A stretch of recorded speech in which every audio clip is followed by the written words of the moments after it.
Olá, tudo bem? Espero que sim. Pessoal, saiu mais um relatório gerencial do Rura 11 agora na última semana e o gestor do fundo está indignado com o preço de mercado porque ele está somente com 7,2% de risco na carteira e está com desconto de 23%.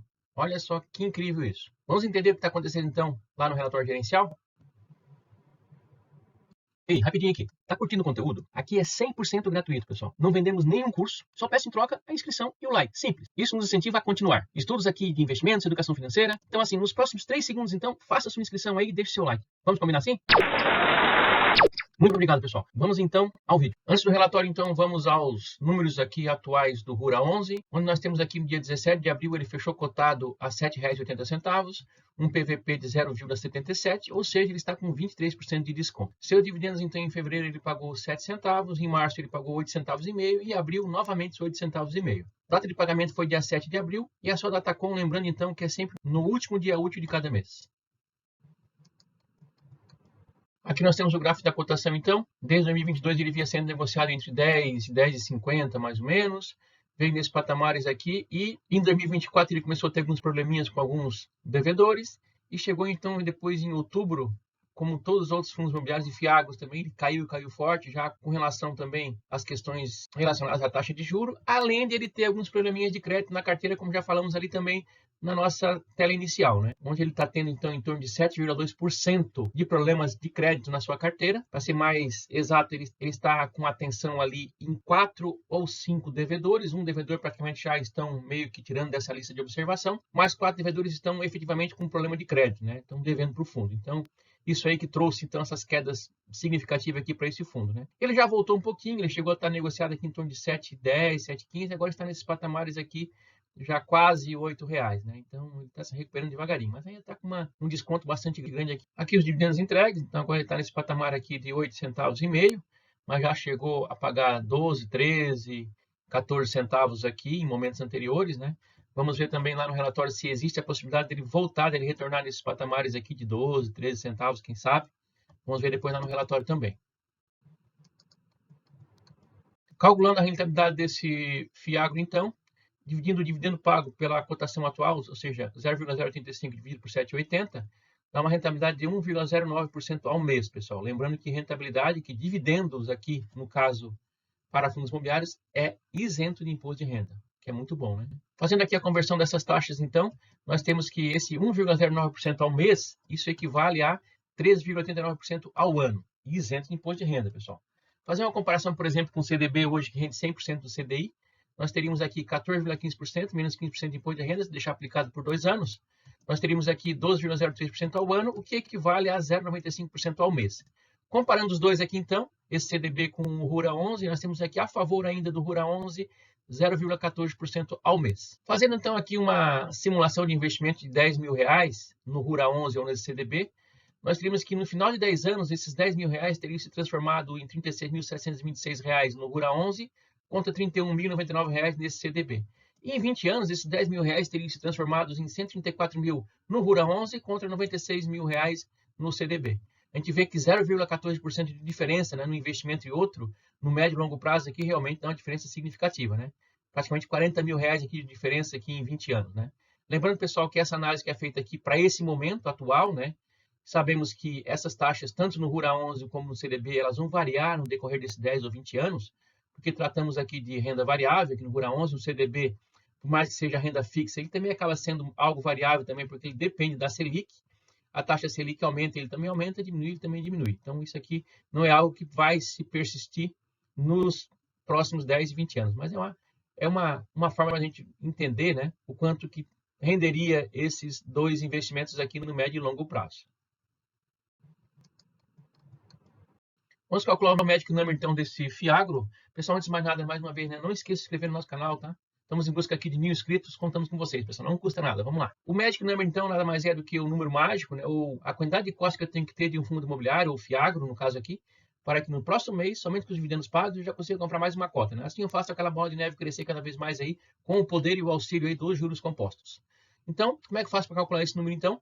Divido a cotação atual pelo dividendo pago, então 7,80 dividido por 0,85, daria 92 cotas. Então, 92 cotas, se eu tiver elas hoje, no próximo mês, somente com os dividendos que elas vão pagar, eu já consigo comprar mais uma cota.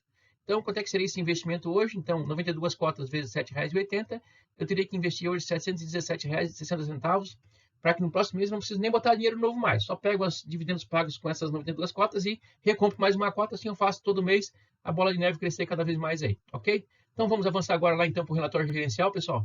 Entender como é que está a situação real, atual aqui do Rura 11 e quais as perspectivas futuras aí para o médio e longo prazo para esse Fiagro. Vamos ao relatório gerencial então do Rura 11, referente ao mês de março de 2025. Lembrando, pessoal, que o Rura 11, o gestor é o Banco Itaú, né? Então, um baita gestor, né? Sem comentários. Algumas informações então aqui, cota patrimonial R$ 10,19, cota de mercado R$ 7,90, então está com baita desconto, né? Como já vimos ali, né? Quantidade de cotistas, 85.522 cotistas, isso aqui final de março, né? 31 de março. Último dividendo, então, 8 centavos e meio. Um dividend yield anual aqui, com relação à cota de mercado, de 13,7% ao ano. Comentário do gestor diz o seguinte: o Rura encerrou o mês de março de 2025 com 101% do patrimônio líquido alocado em crédito do agro, com 63 devedores. Ele fala aqui que em março o fundo gerou cerca de 17 milhões de receita de competência, o que equivale a 10,6 centavos por cota. Então ele fala assim que, seguindo nossa estratégia de construir uma reserva contábil cada vez maior no fundo. Então isso é importante, né, pessoal?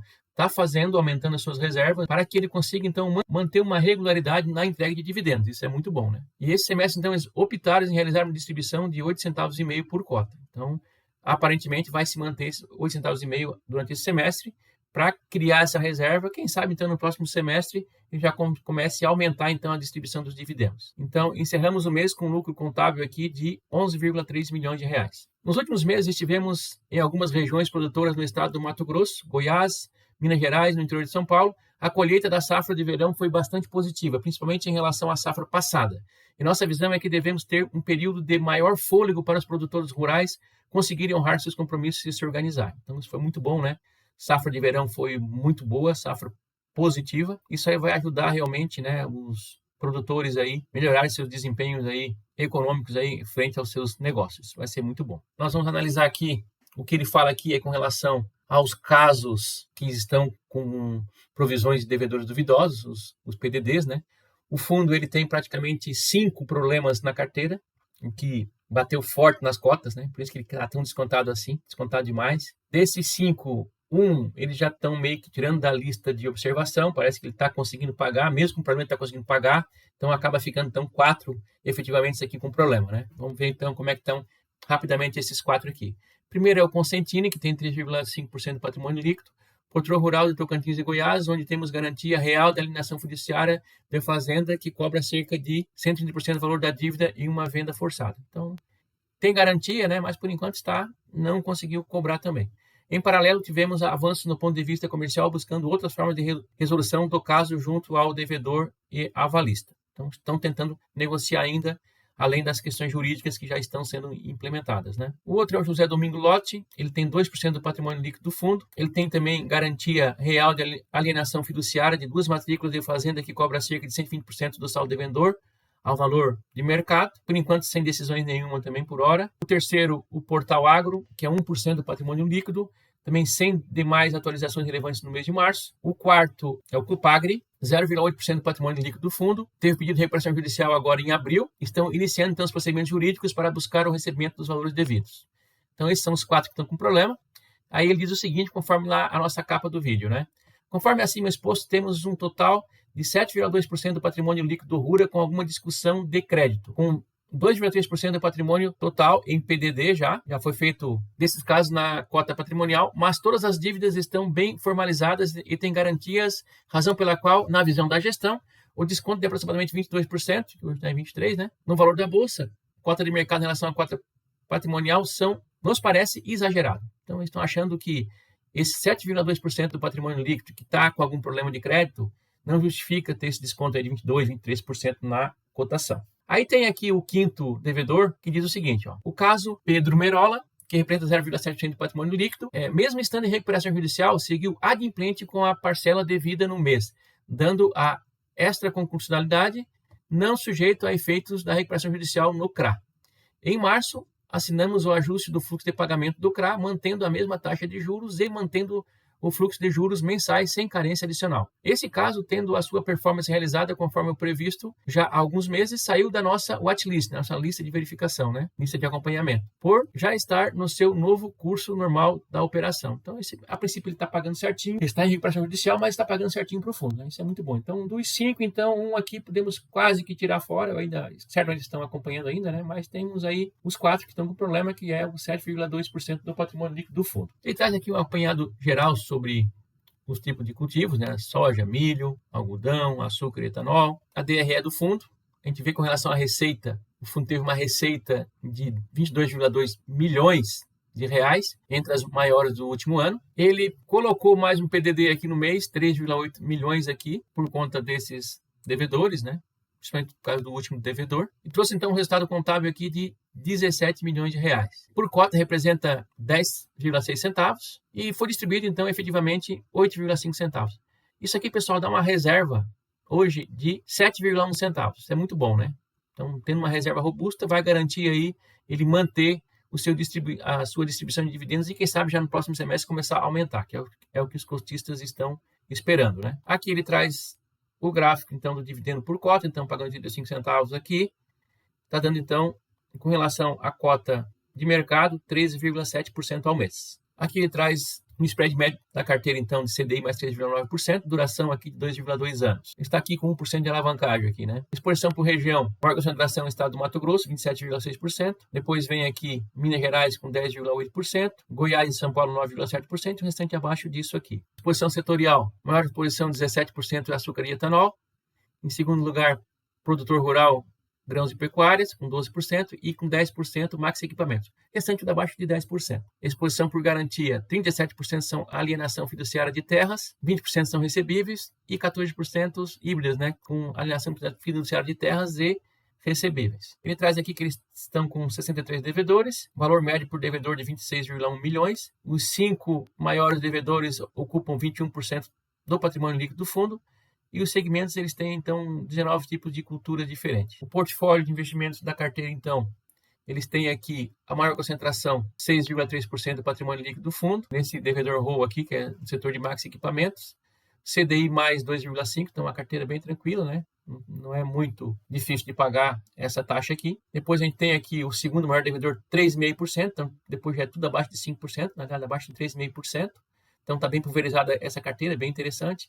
Taxas aqui, esse segundo aqui é uma taxa mais salgada, uma das mais salgadas que tem, é CDI mais 6%, é ruim para quem paga, é bom para quem recebe, lógico, né? Mas para quem paga não é legal, e isso equivale a 3,5% do patrimônio líquido do fundo. Depois ele tem outras taxas aqui, né, mais tranquilas, então tem algumas aqui no meio um pouco mais alta também, CDI mais 5, CDI mais 5, enfim. É uma carteira bem pulverizada também, isso aí deixa o fundo um pouco mais seguro, né? A gente vê que ele tem esses problemas para resolver ali, já fez projeções aí para devedores duvidosos que já foram debitados aí do fundo. Isso aí também resolvendo é uma grana que retorna para o fundo também mais na frente, né? É muito bom. Ok, gente, então, resumindo aqui, né? O fundo não teve muitas alterações com relação ao mês anterior, seus dividendos continuam de forma consistente nesse 8,5 centavos, conseguindo fazer uma reserva. Isso é bom. Vamos aguardar até o segundo semestre, então, se ele consegue aumentar, quem sabe, então, esses dividendos, já que a carteira dele praticamente 100% aqui, praticamente aqui, é atrelada ao CDI. CDI em alta, em tendência de alta ainda, vai tender a entregar melhores resultados aqui esse Fiagro também. Então, mais uma vez, lembrando que aqui não tem nenhuma recomendação de investimentos, estamos aqui estudando juntos, né, para que cada um possa tomar a sua melhor decisão dos seus investimentos, ok? Mais uma vez, então, peço que você se inscreva no nosso canal, curta, comente, compartilhe. Até o próximo vídeo. Muito obrigado.